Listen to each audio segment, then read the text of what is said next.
খবর শুনছেন CM news TV channel থেকে। আজ 27 জানুয়ারি মঙ্গলবার। জানাবো আজকের বাছাই করা গুরুত্বপূর্ণ 25টি তাজা সংবাদ। শুরুতেই দেখে নেব আজকের সংবাদ শিরোনাম। প্রতিদিন নিয়মিত সঠিক খবর পেতে হলে আমাদের এই চ্যানেল সাবস্ক্রাইব করে আমাদের পাশে থাকুন আর ভিডিওতে একটি লাইক করতে একদমই ভুলবেন না। সিপিএম আইএসএফ এর সঙ্গে আলোচনা, জোটে মিমো, বড় ইঙ্গিত হুমায়ুন কবিরের। অবৈধভাবে ভারতে ঢুকে 2 বছরের বেশি বসবাস, সীমান্ত থেকে গ্রেপ্তার 3 বাংলাদেশি। এসআইআর ভোটার শুনানির নোটিশে আতঙ্ক, হৃদরোগে আক্রান্ত হয়ে বৃদ্ধের মৃত্যু। প্রাক্তন বিসিসিআই সভাপতি আইএস বিন্দ্রা প্রয়াত, শোক ভারতীয় ক্রিকেট মহলে।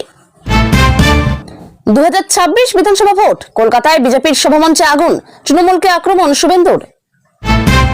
মঞ্চে হেনস্থা মিমি চক্রবর্তী, থানায় অভিযোগ দায়ের অভিনেত্রীর।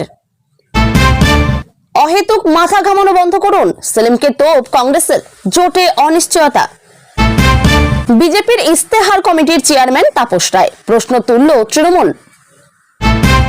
প্রজাতন্ত্র দিবসের নাশকতার ছক, রাজস্থানে উদ্ধার 10,000 KG ammonium nitrate. CPM ISF এর সঙ্গে আলোচনা, জোটে মিমো, ফের ইঙ্গিত হুমায়ুন কবিরের।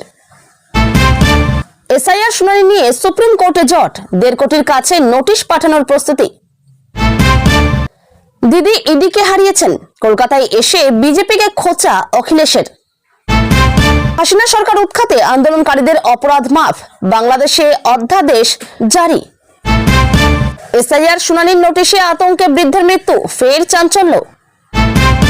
মিমি চক্রবর্তীকে হেনস্থা নিয়ে সরব অভিনেত্রী, পুলিশের দ্বারস্থ। সেলিমকে কংগ্রেসের তোপ, জোট হবে কিনা তা নিয়ে জল্পনা। আরো এক কেলেঙ্কারি, 72 ঘন্টার ধর্মঘট ডেকে সরকার ফেলার ডাক অভিজিতের। দিল্লিতে হাসিনার মন্তব্যে অসন্তোষ ঢাকার, ভারতের বিরুদ্ধে কড়া বার্তা। নোটিশ পেয়ে যুবকের আত্মহত্যার চেষ্টা, রাজ্যে এসআইআর আতঙ্কে মৃত আরো 3। বঙ্গে রাষ্ট্রপতি শাসনের দাবি অভিজিতের, কটাক্ষ কুণালের। নরেন্দ্রপুর অগ্নিকাণ্ডে মৃত বেড়ে 8, উদ্ধার ঝলসানো দেহ। অমর্ত্য সেনকে অপমান শুভেন্দুর, পাল্টা তোপ তৃণমূলের। সাধারণ মানুষের কর ছাড়ের সম্ভাবনা কতটা, কি বলছেন বিশেষজ্ঞরা। সেলিম বিতর্কে কংগ্রেসের আক্রমণ, জোট নিয়ে ধোঁয়াশা অব্যাহত। প্রজাতন্ত্র দিবসের অনুষ্ঠানে রোবট কুকুর ও ভৈরব বাহিনী, অভিবাদন নিলেন মুখ্যমন্ত্রী। এতক্ষণ শুনছিলেন সংবাদ শিরোনাম, এবার আসছি বিস্তারিত খবরে। সিপিএম আইএসএফ এর সঙ্গে আলোচনা, জোটে মিমো, বড় ইঙ্গিত হুমায়ুন কবিরের। পশ্চিমবঙ্গের রাজনীতিতে আবারও জোট সমীকরণ নিয়ে জোর জল্পনা শুরু হয়েছে। 2026 সালের বিধানসভা নির্বাচন যত এগিয়ে আসছে ততই বিভিন্ন রাজনৈতিক শক্তির মধ্যে সম্ভাব্য জোট নিয়ে আলোচনা প্রকাশ্যে আসছে। এই প্রেক্ষাপটে রাজ্যের পরিচিত রাজনৈতিক মুখ হুমায়ুন কবিরের সাম্প্রতিক মন্তব্য নতুন করে রাজনৈতিক মহলে আলোড়ন ফেলেছে। এক সাংবাদিক বৈঠকে হুমায়ুন কবির ইঙ্গিত দেন যে বামপন্থী দল সিপিএম এবং আব্বাস সিদ্দিকীর দল আইএসএফ এর সঙ্গে তার আলোচনা চলছে। তিনি বলেন, রাজ্যে বিকল্প রাজনৈতিক মঞ্চ গড়ে তোলার জন্য মতাদর্শগতভাবে কাছাকাছি দলগুলির সঙ্গে কথা বলা হচ্ছে। তার এই মন্তব্যের পরেই রাজনৈতিক মহলে জল্পনা শুরু। এই সম্ভাব্য জোটে কি তবে মিম বা এআই মিমও যুক্ত হতে পারে? যদিও তিনি সরাসরি মিমের নাম উচ্চারণ করেননি, তবে সংখ্যালঘুদের কণ্ঠস্বরকে প্রতিনিধিত্ব করে এমন শক্তিকেও আলোচনা রাখার কথা ভাবা হচ্ছে। এই মন্তব্য থেকে রাজনৈতিক মহল মিমের সম্ভাব্য অন্তর্ভুক্তির ইঙ্গিত খুঁজছে। মিমের পশ্চিমবঙ্গের সরাসরি সাংগঠনিক শক্তি তুলনামূলকভাবে কম হলেও কিছু জেলায় তাদের প্রভাব নিয়ে রাজনৈতিক বিশ্লেষকদের আগ্রহ রয়েছে। সিপিএম বা আইএসএফ এর তরফে এখনো পর্যন্ত আনুষ্ঠানিকভাবে এমন কোনো জোট আলোচনা স্বীকার করা হয়নি। তবে রাজনৈতিক পর্যবেক্ষকদের মতে তৃণমূল, কংগ্রেস এবং বিজেপি এই 2 প্রধান শক্তির বাইরে তৃতীয় বিকল্প গড়ে তুলতে গেলে ছোট ও মাঝারি শক্তিগুলোর মধ্যে সমন্বয় বাড়তেই পারে। তৃণমূল কংগ্রেসের জল্পনাকে তাচ্ছিল্যের সুরে উড়িয়ে দিয়েছে। শাসক দলের একাধিক নেতা বলেছেন, ভোটের আগে অনেকেই আলোচনার কথা বলেন, কিন্তু বাস্তবে তার ফল কতটা হয় তা মানুষ দেখেছে। বিজেপির তরফেও এই সম্ভাব্য জোটকে সুযোগ সন্ধানী সমীকরণ বলে কটাক্ষ করা হয়েছে। রাজনৈতিক বিশ্লেষকদের মতে সংখ্যালঘু ভোট ব্যাংককে কেন্দ্র করে যদি নতুন কোনো সমীকরণ তৈরি হয় তবে তা কিছু আসনে ফলাফল প্রভাবিত করতে পারে। তবে আদর্শগত পার্থক্য, আসন সমঝোতা, নেতৃত্বের প্রশ্ন এসব বড় চ্যালেঞ্জ হয়ে দাঁড়াতে পারে। সব মিলিয়ে হুমায়ুন কবিরের এই মন্তব্য আপাতত রাজনৈতিক জল্পনায় বাড়িয়েছে। তবে নির্বাচনের আগে রাজ্যের জোট রাজনীতিতে যে আরো চমক থাকতে পারে তা বলাই যায়। অবৈধভাবে ভারতে ঢুকে 2 বছরের বেশি বসবাস, সীমান্ত থেকে গ্রেপ্তার 3 বাংলাদেশি। ভারত বাংলাদেশ সীমান্তে নিরাপত্তা বাহিনীর নজরদারির মধ্যেই 3 বাংলাদেশি নাগরিককে গ্রেপ্তারের ঘটনা ঘিরে চাঞ্চল্য ছড়িয়েছে। সীমান্তরক্ষী বাহিনীর সূত্রে জানা গেছে, ধৃতরা অবৈধভাবে ভারতে প্রবেশ করে প্রায় 2 বছরের বেশি সময় ধরে দেশের বিভিন্ন জায়গায় বসবাস করছিলেন। সাম্প্রতিক এক অভিযানে সীমান্তের কাছাকাছি সন্দেহজনক গতিবিধি নজরে আসে। জিজ্ঞাসাবাদে ধরা পড়ে ওই 3 জনের কাছে কোনো বৈধ ভারতীয় পরিচয়পত্র নেই। পরে তদন্তে উঠে আসে তারা আগেই সীমান্ত পেরিয়ে ভারতে ঢুকেছিল এবং ভুয়ো পরিচয়ে কাজও করছিল। প্রাথমিক তদন্তে জানা গেছে, তারা নির্মাণ শ্রমিক হিসেবে দক্ষিণ ভারতের একটি রাজ্যে কাজ করছিল। স্থানীয় কিছু দালালের সাহায্যে তারা ভুয়ো নথি তৈরির চেষ্টা করেছিল বলেও অভিযোগ উঠেছে। তাদের কাছ থেকে কিছু সন্দেহজনক কাগজপত্র উদ্ধার হয়েছে, যা পরীক্ষা করে দেখা হচ্ছে। নিরাপত্তা সংস্থাগুলি এখন খতিয়ে দেখছে এই প্রবেশ কি কোনো বড় চক্রের অংশ নাকি ব্যক্তিগতভাবে কাজের সন্ধানে ঢোকার চেষ্টা। সীমান্ত অঞ্চলে দীর্ঘদিন ধরেই মানব পাচার ও অবৈধ অনুপ্রবেশ নিয়ে উদ্বেগ রয়েছে। প্রশাসনের মতে, দারিদ্র্য, কাজের অভাব এবং দালাল চক্রের প্রলোভনে অনেকেই ঝুঁকি নিয়ে সীমান্ত পার হন। ধৃতদের বিরুদ্ধে বিদেশি আইন ও পাসপোর্ট আইনে মামলা দায়ের হয়েছে। আদালতে তোলা হলে তদন্তের স্বার্থে পুলিশ হেফাজতের আবেদন জানানো হতে পারে। পাশাপাশি বাংলাদেশ হাই কমিশনের সঙ্গে যোগাযোগ করে তাদের নাগরিকত্ব যাচাইয়ের প্রক্রিয়া শুরু হতে পারে। নিরাপত্তা বিশেষজ্ঞদের মতে, এই ধরনের ঘটনা সীমান্ত ব্যবস্থাপনা নিয়ে নতুন করে প্রশ্ন তোলে। কাঁটাতার, নজরদারি টাওয়ার ও টহলদারি থাকা সত্ত্বেও কোথাও না কোথাও ফাঁক থেকেই যাচ্ছে। একই সঙ্গে ভুয়ো নথি তৈরির চক্র ভাঙাও বড় চ্যালেঞ্জ। এই ঘটনাকে কেন্দ্র করে রাজনৈতিক মহলেও প্রতিক্রিয়া শুরু হয়েছে। কেউ সীমান্ত নিরাপত্তা জোরদারের দাবি তুলেছেন, আবার কেউ মানবিক দৃষ্টিভঙ্গির কথাও বলেছেন। তবে প্রশাসনের স্পষ্ট বক্তব্য, আইন ভেঙে প্রবেশ করলে আইনি ব্যবস্থায় নেওয়া হবে। এসআইআর ভোটার শুনানির নোটিশে আতঙ্ক, হৃদরোগে আক্রান্ত হয়ে বৃদ্ধের মৃত্যু। রাজ্যে চলা ভোটার তালিকার বিশেষ সংশোধন প্রক্রিয়া বা এসআইআর ঘিরে উদ্বেগের আবহে এক বৃদ্ধের মৃত্যুর ঘটনার সামনে এসেছে। পরিবারের অভিযোগ, শুনানিতে হাজিরা নোটিশ পাওয়ার পর থেকেই তিনি প্রবল মানসিক চাপে ছিলেন। স্থানীয় সূত্রে জানা যায়, সম্প্রতি তার বাড়িতে ভোটার তালিকা সংক্রান্ত শুনানির নোটিশ পৌঁছয়। পরিবারের সদস্যদের দাবি, তিনি ভাবতে শুরু করেন নথিপত্র ঠিক না থাকলে তার নাম ভোটার তালিকা থেকে বাদ পড়তে পারে। এই দুশ্চিন্তা থেকেই তিনি মানসিকভাবে ভেঙে পড়েছিলেন। পরিবারের অভিযোগ, নোটিশ পাওয়ার পর থেকেই তার ঘুম কমে যায়, খাওয়া দাওয়াও ঠিকমতো করছিলেন না। ঘটনার দিন রাতে আচমকা অসুস্থ হয়ে পড়েন। দ্রুত হাসপাতালে নিয়ে যাওয়া হলে চিকিৎসকরা তাকে মৃত ঘোষণা করেন। প্রাথমিকভাবে হৃদরোগজনিত কারণে মৃত্যু হয়েছে বলে জানা গেছে।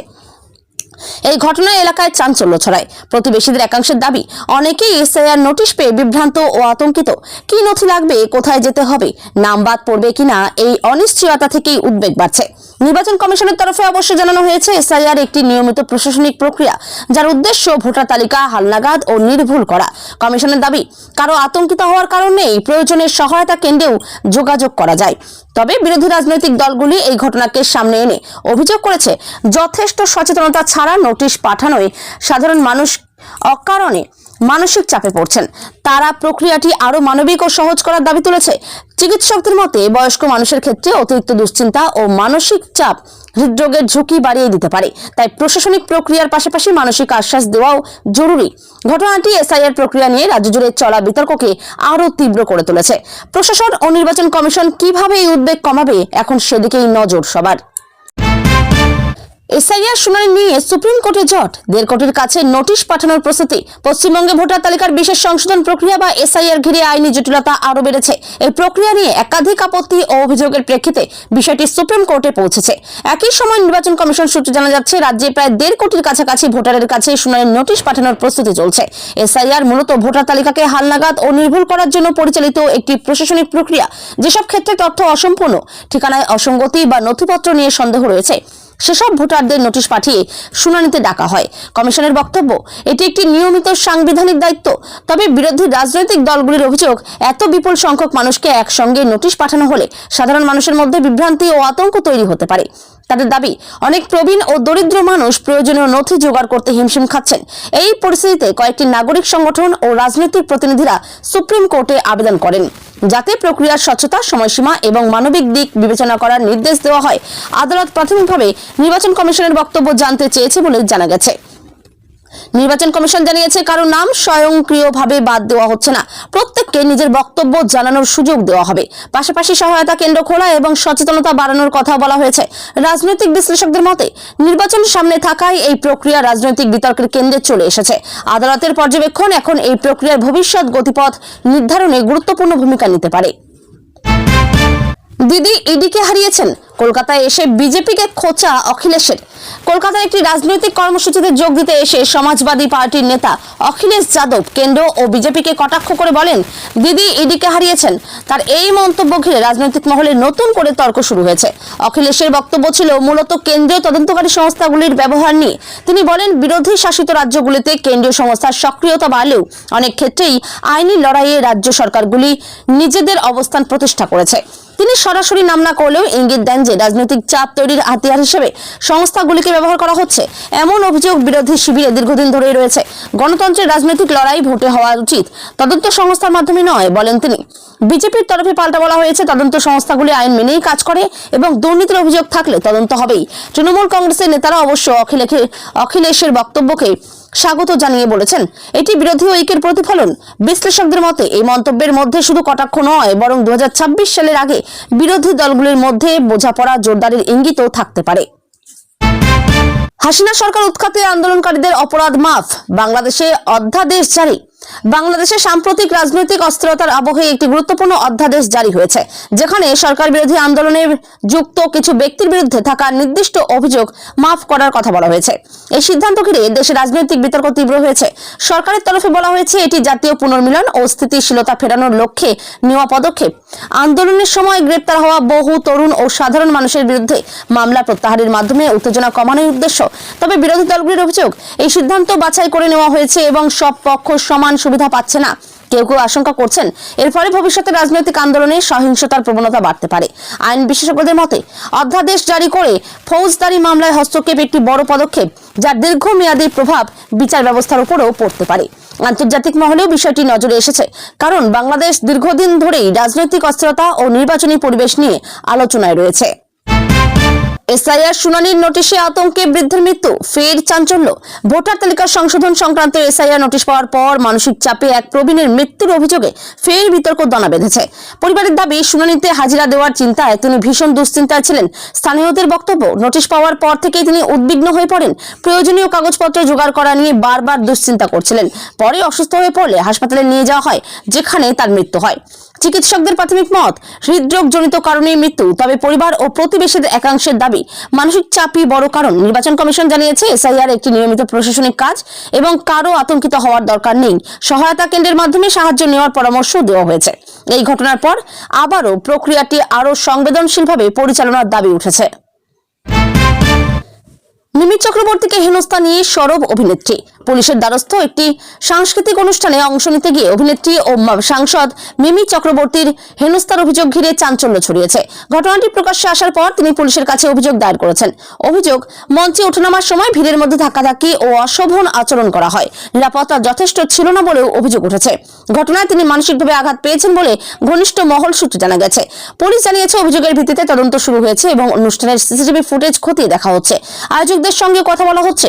সহকর্মী শিল্পী ও রাজনৈতিক সহকর্মীদের অনেকে তার পাশে দাঁড়িয়ে ঘটনার নিন্দা করেছেন। নারী নিরাপত্তা নিয়ে আবারও প্রশ্ন উঠেছে। ঘটনাটি দেখিয়ে সমালোচকেরা বলছেন, জনসমাগমের অনুষ্ঠানে নিরাপত্তা ব্যবস্থায় আরও কড়াকড়ি প্রয়োজন। আরও এক কেলেঙ্কারি, 72 ঘন্টার ধর্মঘট ডেকে সরকার ফেলার ডাক অভিজিতের। রাজ্য রাজনীতিতে উত্তাপ বাড়ালেন বিরোধী রাজনৈতিক মুখ অভিজিৎ। এক সাংবাদিক বৈঠকে তিনি রাজ্য সরকারের বিরুদ্ধে আরও এক বড় কেলেঙ্কারির অভিযোগ তুলে 72 ঘন্টার রাজ্য জুড়ে ধর্মঘটের ডাক দেন। তার বক্তব্য, এই সরকারকে গণ আন্দোলনের মাধ্যমে সরাতে হবে। অভিজিৎ দাবি করেন, প্রশাসনিক দুর্নীতি, স্বচ্ছতার অভাব এবং সাধারণ মানুষের পরিষেবা পাওয়ার ক্ষেত্রে দুর্ভোগ, এসব মিলিয়ে রাজ্যে ক্ষোভ বাড়ছে। তিনি বলেন, মানুষ রাস্তায় নামলে সরকার টিকতে পারবে না। যদিও তিনি নির্দিষ্ট কোনো নথি বা প্রমাণ প্রকাশ করেননি, তবে শীঘ্রই তথ্য প্রকাশের আশ্বাস দিয়েছেন। শাসক দল তৃণমূল কংগ্রেস এই ডাককে রাজনৈতিক নাটক বলে উড়িয়ে দিয়েছে। তাদের বক্তব্য, উন্নয়নমূলক কাজ থেকে মানুষের নজর ঘোরাতে এ ধরনের কর্মসূচি নেওয়া হচ্ছে। রাজ্য সরকার প্রশাসনিকভাবে ধর্মঘট মোকাবেলায় প্রস্তুত বলেও জানিয়েছে। ধর্মঘটের সম্ভাবনা সামনে রেখে পরিবহন, শিক্ষা প্রতিষ্ঠান ও সরকারি দপ্তরগুলিতে প্রস্তুতি শুরু হয়েছে। ব্যবসায়ী সংগঠনগুলির একাংশ উদ্বেগ প্রকাশ করেছে, দীর্ঘ ধর্মঘটে অর্থনৈতিক ক্ষতি হতে পারে। রাজনৈতিক বিশ্লেষকদের মতে, এই ডাক আসন্ন নির্বাচনের আগে বিরোধীদের আন্দোলনমুখী কৌশলের অংশ হতে পারে। তবে জনসমর্থন কতটা মিলবে, সেটাই বড় প্রশ্ন। দিল্লিতে হাসিনার মন্তব্যে অসন্তোষ ঢাকার, ভারতের বিরুদ্ধে কড়া বার্তা। বাংলাদেশের প্রাক্তন প্রধানমন্ত্রী শেখ হাসিনার দিল্লিতে দেওয়া এক মন্তব্য ঘিরে কূটনৈতিক স্তরে অস্বস্তি তৈরি হয়েছে বলে সূত্রের খবর। ঢাকার তরফে বলা হয়েছে, ওই মন্তব্য বাংলাদেশের অভ্যন্তরীণ রাজনৈতিক পরিস্থিতি নিয়ে অনভিপ্রেত ব্যাখ্যা দিয়েছে। দিল্লিতে একটি আলোচনা সভায় হাসিনা নাকি বাংলাদেশের সাম্প্রতিক রাজনৈতিক অস্থিরতা ও নিরাপত্তা পরিস্থিতি নিয়ে মন্তব্য করেন। এরপরেই ঢাকায় সরকারি স্তরে প্রতিক্রিয়া শুরু হয়। বাংলাদেশের পররাষ্ট্র মন্ত্রণালয়ের এক মুখপাত্র জানান, দ্বিপাক্ষিক সম্পর্ক পারস্পরিক সম্মান ও সংবেদনশীলতার উপর দাঁড়িয়ে। ভারত সরকার আনুষ্ঠানিকভাবে কোনো কড়া প্রতিক্রিয়া না দিলেও কূটনৈতিক মহলে বিষয়টি নিয়ে আলোচনা চলছে। দুই দেশের সম্পর্ক ঐতিহাসিকভাবে ঘনিষ্ঠ হলেও সাম্প্রতিক রাজনৈতিক পরিবর্তন পরিস্থিতিকে সংবেদনশীল করে তুলেছে। বিশেষজ্ঞদের মতে, প্রতিবেশী দেশের রাজনৈতিক মন্তব্য কূটনৈতিক ভারসাম্যে প্রভাব ফেলতে পারে, তাই উভয় পক্ষই পরিস্থিতি সামাল দিতে সংযত ভাষা ব্যবহার করছে। এসআইআর আতঙ্কে মুর্শিদাবাদে ফের মৃত্যু। মুর্শিদাবাদ জেলায় ফের এক মৃত্যুকে ঘিরে চাঞ্চল্য ছড়িয়েছে। অভিযোগ, ভোটার তালিকার এসআইআর প্রক্রিয়া সংক্রান্ত আতঙ্ক এই মৃত্যুর মূল কারণ। মৃত ব্যক্তি দীর্ঘদিন ধরে ভোটার তালিকায় নাম থাকা সত্ত্বেও আচমকা নোটিশ পাওয়ার পর থেকেই মানসিক চাপে ভুগছিলেন বলে পরিবারের দাবি। পরিবার সূত্রে জানা গিয়েছে, ওই ব্যক্তি একজন সাধারণ দিনমজুর ছিলেন। নোটিশ পাওয়ার পর থেকে নাগরিকত্ব প্রমাণের কাগজ জোগাড় করা নিয়ে তিনি প্রবল দুশ্চিন্তায় ছিলেন। শুনানির তারিখ ঘনিয়ে আসতেই তার উদ্বেগ আরো বেড়ে যায়। শেষ পর্যন্ত সেই মানসিক চাপই তার মৃত্যুর কারণ হয়েছে বলে অভিযোগ পরিবারের। এই ঘটনায় স্থানীয় এলাকায় তীব্র ক্ষোভ ছড়িয়েছে। গ্রামবাসীদের দাবি, বহু মানুষই এসআইআর এর অর্থ ও প্রক্রিয়া ঠিকভাবে বুঝতে পারছেন না, ফলে নাম কেটে যাবে, বিদেশি বলে দাগিয়ে দেওয়া হবে, এই ধরনের ভয় তাদের গ্রাস করছে। তৃণমূল কংগ্রেস এই মৃত্যুর জন্য সরাসরি নির্বাচন কমিশনকে দায়ী করেছে। দলের নেতৃত্বের দাবি, এটা কোনো বিচ্ছিন্ন ঘটনা নয়। ইতিমধ্যে এই রাজ্যের বিভিন্ন জেলায় এসআইআর আতঙ্কে একাধিক মৃত্যুর অভিযোগ সামনে এসেছে। তবে নির্বাচন কমিশনের তরফে বলা হয়েছে, এসআইআর প্রক্রিয়ার সঙ্গে এই মৃত্যুর সরাসরি যোগ নেই। কমিশনের মতে, কারো নাগরিকত্ব কেড়ে নেওয়ার উদ্দেশ্য তাদের নয় এবং ভয়ের কোনো কারণ নেই। রাজনৈতিক মহলের মতে, এ ধরনের মৃত্যুর ঘটনা রাজ্যের ভোটার তালিকা সংশোধন প্রক্রিয়াকে ঘিরে গভীর সংকটের ইঙ্গিত দিচ্ছে। প্রশাসনিক স্বচ্ছতার পাশাপাশি মানুষের মনে আস্থা ফেরানো এখন সবচেয়ে বড় চ্যালেঞ্জ। সব মিলিয়ে মুর্শিদাবাদের এই মৃত্যু এসআইআর প্রক্রিয়ার মানবিক ও সামাজিক প্রভাব নিয়ে নতুন করে ভাবতে বাধ্য করছে প্রশাসন ও রাজনীতিকদের। 10,000 আদিবাসীকে এসআইআর নোটিশ, কিসের কাগজ? আমরাই যে আদিবাসিন্দা। অনশনে বসলেন তৃণমূল নেতা। রাজ্যে ভোটার তালিকা সংশোধনের স্পেশাল ইন্টেন্সিভ রিভিশন প্রক্রিয়া ঘিরে বিতর্ক ক্রমিক ভয়াবহ আকার নিচ্ছে। এবার সেই বিতর্ক পৌঁছল আদিবাসী অধ্যুষিত এলাকায়। অভিযোগ, প্রায় 10,000 আদিবাসী ভোটারকে একযোগে এসআইআর নোটিশ পাঠানো হয়েছে। এই ঘটনায় ক্ষোভে ফেটে পড়েছেন স্থানীয় আদিবাসী মানুষজন। পরিস্থিতির প্রতিবাদে অনশনে বসেছেন এক তৃণমূল নেতা, যার জেরে এলাকায় উত্তেজনা চরমে। স্থানীয় সূত্রে জানা গিয়েছে, জেলার একাধিক আদিবাসী গ্রামে একসঙ্গে নোটিশ পৌঁছতেই আতঙ্ক ছড়িয়ে পড়ে। বহু মানুষই জানেন না এসআইআর কি, কেন নোটিশ এসেছে বা কি ধরনের কাগজ দেখাতে হবে। আদিবাসী বাসিন্দাদের অভিযোগ, তাদের পরিবার প্রজন্মের পর প্রজন্ম ধরে এই মাটিতেই বসবাস করছে। তাদের ভাষায়, আমরাই তো আদি বাসিন্দা, এখন আবার কিসের কাগজ চাইছে। এই ঘটনায় তৃণমূল কংগ্রেসের এক স্থানীয় নেতা প্রকাশ্যে অনশনে বসেন। তার দাবি, আদিবাসীদের ভোটাধিকার কেড়ে নেওয়ার পরিকল্পিত চেষ্টা চলছে। অনশনে বসে তিনি বলেন, এসআইআর এর নামে আদিবাসী সমাজকে বিদেশি বা অনুপ্রবেশকারী হিসেবে দাগিয়ে দেওয়ার চক্রান্ত করা হচ্ছে। এই নোটিশ অবিলম্বে প্রত্যাহার না করা হলে আন্দোলন আরো তীব্র হবে বলে হুঁশিয়ারি দেন তিনি। গ্রামবাসীদের অভিযোগ, অনেকের কাছে জন্মের সার্টিফিকেট, জমির পাট্টা বা নাগরিকত্ব সংক্রান্ত নথি নেই, কারণ তারা যুগের পর যুগ বনাঞ্চল বা গ্রামে বসবাস করে এসেছেন। প্রশাসনের কোনো পরিষেবাই ঠিকভাবে তাদের কাছে পৌঁছয়নি। এখন হঠাৎ করে এই ধরনের নোটিশ তাদের অস্তিত্বকেই প্রশ্নের মুখে ফেলছে বলে অভিযোগ। তৃণমূল কংগ্রেসের শীর্ষ নেতৃত্ব এই ইস্যুতে নির্বাচন কমিশনের বিরুদ্ধে তীব্র আক্রমণ শানিয়েছে। দলের বক্তব্য, এসআইআর এর নামে এক প্রকার গোপন এনআরসি চালু করার চেষ্টা চলছে। বিশেষ করে আদিবাসী, সংখ্যালঘু ও দরিদ্র শ্রেণীকেই টার্গেট করা হচ্ছে বলে অভিযোগ। তাদের দাবি, 10,000 আদিবাসীকে একসঙ্গে নোটিশ পাঠানো কোনোভাবেই র্যান্ডম প্রসেস হতে পারে না। অন্যদিকে নির্বাচন কমিশনের তরফে জানানো হয়েছে, এটি একটি নিয়মমাফিক প্রশাসনিক প্রক্রিয়া। কমিশনের দাবি, কারণ নাম অযথা বাদ দেওয়ার কোনো উদ্দেশ্য নেই, শুধুমাত্র তথ্যগত অসঙ্গতি থাকলেই নোটিশ পাঠানো হচ্ছে এবং প্রত্যেককে নিজের বক্তব্য জানানোর সুযোগ দেওয়া হবে। তবে মানবাধিকার কর্মীরা এই ব্যাখ্যায় সন্তুষ্ট নন। তাদের মতে, আদিবাসী সমাজের সামাজিক বাস্তবতা না বুঝেই এই ধরনের প্রশাসনিক পদক্ষেপ নেওয়া হচ্ছে। ফলস্বরূপ ভয়, বিভ্রান্তি ও মানসিক চাপ বাড়ছে। ইতিমধ্যেই রাজ্যের বিভিন্ন জায়গায় এসআইআর আতঙ্কে মৃত্যুর অভিযোগ সামনে এসেছে, যা পরিস্থিতিকে আরো উদ্বেগজনক করে তুলছে। অনশনরত তৃণমূল নেতার দাবি, এই লড়াই শুধু রাজনৈতিক নয়, এটি আদিবাসী সমাজের অস্তিত্ব রক্ষার লড়াই।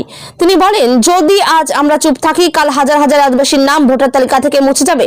সব মিলিয়ে 10,000 আদিবাসীকে এসআইআর নোটিশ দেওয়ার ঘটনা রাজ্যের ভোটার তালিকার সংশোধন প্রক্রিয়াকে ঘিরে নতুন করে তীব্র বিতর্কের জন্ম দিল। প্রশাসন এই সংকট কিভাবে সামলায় এবং আদিবাসী সমাজের আস্থা ফেরাতে কি পদক্ষেপ নেয়, এখন সেদিকেই নজর রাজ্যবাসীর। মানুষের ভোটাধিকার রক্ষার পরিবর্তে নতুন নতুন অজুহাত।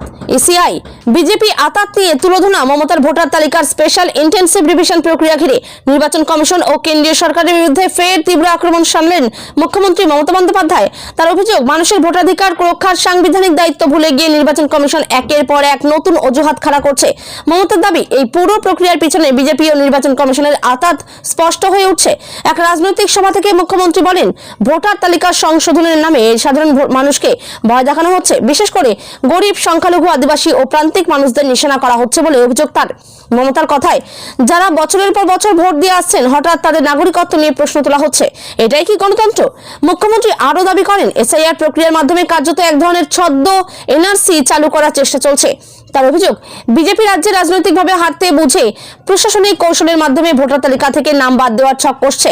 নির্বাচন কমিশন সেই খেলায় অংশীদার হয়ে উঠেছে বলেও তোপ দাগেন তিনি। মমতা বন্দ্যোপাধ্যায় বলেন, নির্বাচন কমিশনের কাজ মানুষের ভোটাধিকার সুরক্ষিত করা, অথচ বাস্তবে দেখা যাচ্ছে কমিশন এমন কিছু নিয়ম ও নোটিশ জারি করছে যা মানুষের মধ্যে আতঙ্ক তৈরি করছে।